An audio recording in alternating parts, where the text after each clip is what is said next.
And tonight, tangled in the trash, an endangered sea turtle being nursed back to health. And tonight, as ABC Action News reporter Julie Salomon is about to show you, there's an underwater minefield of garbage now hurting local wildlife.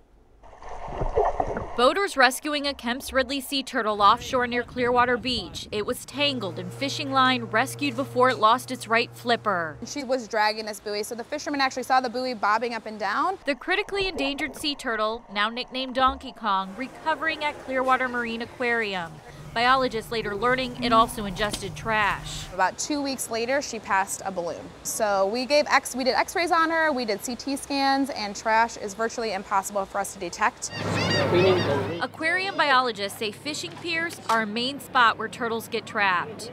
Clearwater Marine Aquarium suggests people throw away their fishing gear in proper containers like this one. That way turtles don't get tangled up in fishing line or swallow hooks.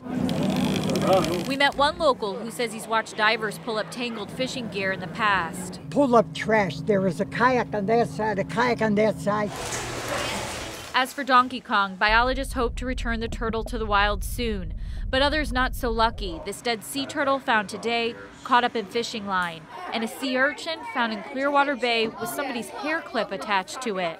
A few reminders that people's actions could have consequences below the water's surface. Reporting in Clearwater, Julie Salomon, ABC Action News.